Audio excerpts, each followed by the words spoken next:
નમસ્કાર મિત્રો આજે આપણે જ્યોતિષનો આરંભ અને જ્યોતિષના પરિચય વિશે ચર્ચા કરશું. મિત્રો, જ્યોતિષના ઘણા બધા ઉપાયો આપણે વિડીયો આપ્યા છે. વિડીયો સાંભળીને આપ ઘણી વખત એ પ્રયોગો દ્વારા આપના જીવનમાં સુખમય, આનંદમય અને પ્રગતિમય બની શકે એવા મેં આપને ઉપાય આપ્યા છે. મિત્રો, આ જ્યોતિષનો પરિચય થોડોક આપની સમક્ષ મૂકું છું. જ્યોતિષશાસ્ત્ર એક અદ્ભુત સત્યતા અને સૂક્ષ્મ ગણિત અને ફળકથનમાં રહેલી છે. આ બ્રહ્માંડ વ્યાપી મહાકાળના યુગમાં સંવત્સર, વર્ષ, અયન, ઋતુ, માસ, પક્ષ, દિવસ, તિથિ, પ્રહર, મુહૂર્ત, ઘડી, પળ, વિપર, પ્રાણ જેવા સૂક્ષ્માતિ સૂક્ષ્મ ભાગ કરી ક્ષેત્રના આધારે નક્ષત્ર, રાશિ, અંશ, કળા, વિકળા જેવા ભાગ કરી અને જ્યોતિષના આચાર્યોએ સતત અવલોકન કરી, નિરીક્ષણ કરી, જેમની અંદર જળયંત્ર, છાયાયંત્ર અને પ્રત્યક્ષ દર્શનનો સિદ્ધાંતોનું પરીક્ષણ કરી અને ગ્રહોની સ્થિતિ, ભ્રમણ, અક્ષાંશ, રેખાંશ, ઉદય, અસ્ત, છાયા, નાડી, કરણ, યોગ વગેરેનું સાચું ગણિત આપણે જ્યોતિષશાસ્ત્રમાં જોવા મળે છે. મિત્રો, ખાસ કરીને આવા સુંદર વિડિયા આપની સમક્ષ મૂકી રહ્યો છું. તો મિત્રો, આ એસ્ટ્રોલોજર જામનગર ચેનલ સબસ્ક્રાઇબ કરવું ભૂલશો નહીં, લાઈક કરવું ભૂલશો નહીં.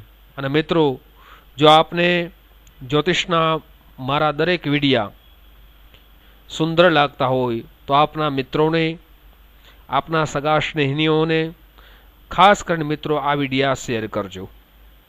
મિત્રો, ભારત અનેક આચાર્યનો દેશ છે અને એની સંપત્તિ અને શાસ્ત્રોથી આકર્ષાઈને અનેક વિદેશીઓ ભારતમાં આવે છે. મેઘાવી ઋષિમુનિઓના શાસ્ત્રનો પરિચય થતા આપણે ધન્યતા અનુભવે છે. આવા આશ્ચર્યોમાં ભારતીય જ્યોતિષશાસ્ત્ર સંસારના આચાર્યો પણ એક પરમ આશ્ચર્ય છે. આજના વૈજ્ઞાનિક યુગમાં વિદેશી પંડિતોએ જ્યોતિષશાસ્ત્રને બુદ્ધિની કસોટીએ ચડાવી પ્રયોગ અને પરીક્ષણ કરી એની સત્યતાની અનુભવ થયો છે. એના અદ્ભુત સિદ્ધાંતો અને ફલકથનના પ્રશંસાના પુષ્પો આજે વેર્યા છે. મિત્રો, પિતામહ બ્રહ્માએ સૃષ્ટિના કલ્યાણ માટે અને જ્યોતિષશાસ્ત્ર વરદાન આપણે આપ્યું છે.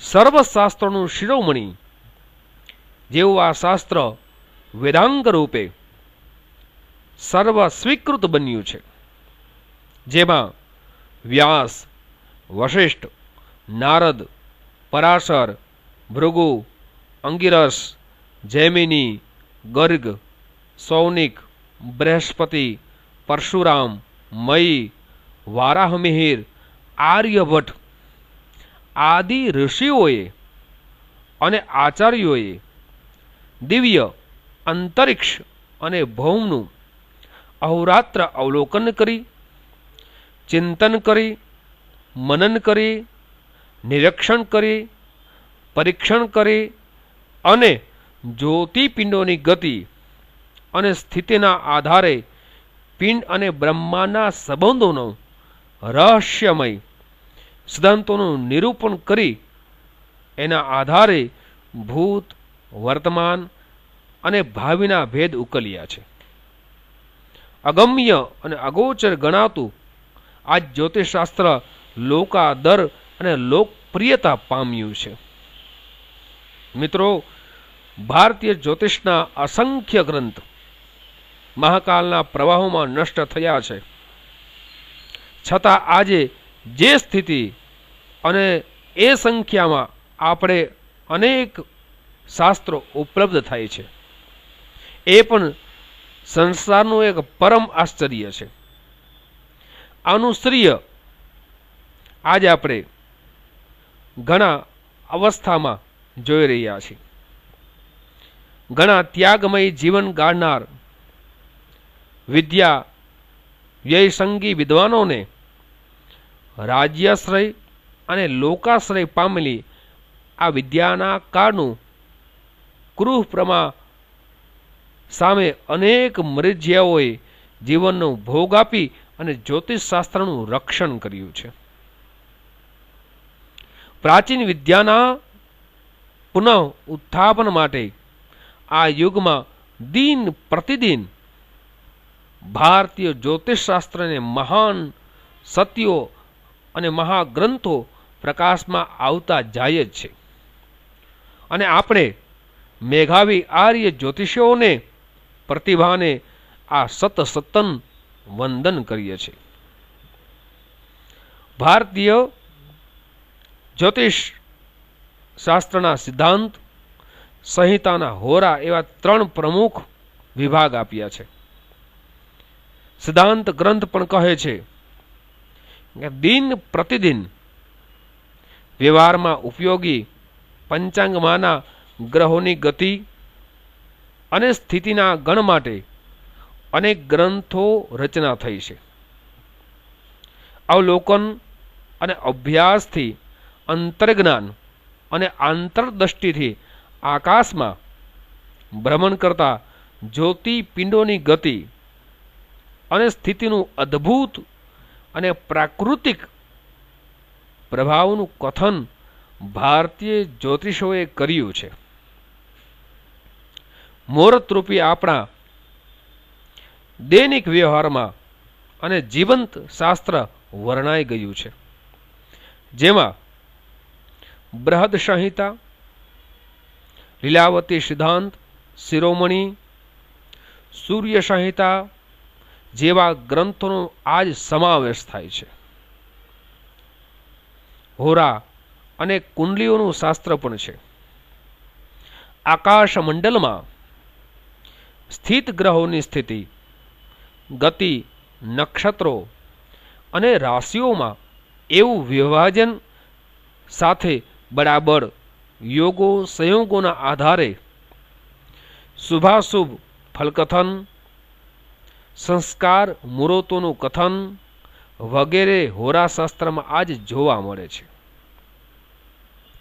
બૃહદ પરાશરી, હોરાશાસ્ત્ર, બૃહદ જાતક, પરિજાતક, સારાવલી આદિ ગ્રંથોમાં જાતકોના લક્ષણો અને ભાવિ કથન માટે પણ ખૂબ જ ઉપયોગી આપણે જોવા મળે છે. પરંતુ જ્યોતિષશાસ્ત્રના અભ્યાસીઓ અને સામાન્ય જનતાનું પરમ આકર્ષ તો સંહિતા ગ્રંથો જોઈ રહ્યા છે. સંહિતા અને નાડી ગ્રંથોની ભોજપત્ર, તાળપત્ર ઉપર લખાયેલા સેંકડો પોથીઓ અને પુસ્તકાલયોમાં અને કેટલીક વ્યક્તિઓ પાસે પણ ઉપલબ્ધ જોવા મળે છે. સંહિતાઓમાં જ્યોતિષ સર્વજ્ઞાન સંગ્રહ જેવી છે. આવા લોકપ્રિય અને પ્રચલિત ગ્રંથોમાં કાળે ક્રમે પરિવર્તન અને પરિક્ષિપ્ત અંશો પણ જોવા મળે છે, જેમાં મુખ્ય ગ્રંથો આપણે જોઈ રહ્યા છીએ: ભૃગુ સંહિતા, નારદ સંહિતા, રાવણ સંહિતા, શુક્રનાડી, નંદીનાડી, ધ્રુવનાડી આદિ ગ્રંથો પૂર્ણ રૂપે તો ઉપલબ્ધ નથી, છતાં એમાં અલેખિત જ્યોતિષ શાશ્વત સત્યો અને ઋષિમુનિઓની અદ્ભુત ક્રાંત દ્રષ્ટિનું ફળ તો છે. સંહિતા અને નાડી ગ્રંથોમાં કુંડળીઓના આધારે વ્યક્તિના પુનર્જન્મ અને જન્મ ભવિષ્યનું અદ્ભુત કથન કરવામાં આવ્યું છે. પ્રત્યેક વ્યક્તિ જન્મકુંડી ઉપર પ્રાણ સંહિતા મળી આવે છે. આ સંહિતાઓમાં ભૃગુ સંહિતા ગ્રંથ મણિ તરીકે મનાય છે. આજ સમગ્ર ભારતમાં વિવિધ સ્વરૂપમાં અને ભિન્ન ભિન્ન લિપિઓમાં પ્રાપ્ત અને એની હસ્તપ્રતો જેનું સાર્વભૌમત્વ જનપ્રિયતા સિદ્ધ કરે છે. આજે આપણે જોઈએ છીએ જમ્મુની સરકારી લાઇબ્રેરીમાં અને એની પ્રાંતમાં 1,60,000 શ્લોકો અને 2300 કુંડળીઓ પણ જોવા મળે છે. પશ્ચિમી જર્મની લીપઝિગ પુસ્તકાલયમાં પણ એની પ્રત છે. આ ઉપરાંત તાજોર, વારાણસી, વડોદરા, મદ્રાસ, રાજ મહેન્દ્રી આદિ પુસ્તકાલયોમાં પણ આ હસ્તપ્રતો આપણે જોવા મળે છે. મિત્રો, આ જ્યોતિષનું જ્ઞાન આગળ વધારે આપશું, પંચાંગ વિશે સમજાવશું, સાથે અનેક તહેવારોની કથા અને તહેવારો વિશે માહિતી પણ આપણે આપશું. તો મિત્રો, ખાસ કરીને જ્યોતિષને દરેક પ્રકારના વિડિયા આપની સમક્ષ મૂકી રહ્યો છું. તો મિત્રો, ખાસ કરીને દરેક વિડિયા આપ જોજો, એમાં આપને કંઈક નવીનતા જોવા મળશે. આપના જીવનમાં એમાંથી સુંદર સુંદર પ્રયોગો જોવા મળશે. તો મિત્રો, ખાસ કરીને અમારું એસ્ટ્રોલોજી જામનગર ચેનલ મિત્રો લાઈક જરૂર કરજો, સબસ્ક્રાઇબ કરજો. અને મિત્રો, આપને જો આવા નવીનતાવાળા વિડિયા રોજ જોવા મળે અને બીજાને પણ આવું સુંદર જ્ઞાન મળે, એના માટે ખાસ મિત્રો અમારું ચેનલના વિડિયા દરેક શેર કરજો. આપને સૌને મારા જય શ્રી કૃષ્ણ, મહાદેવ હર.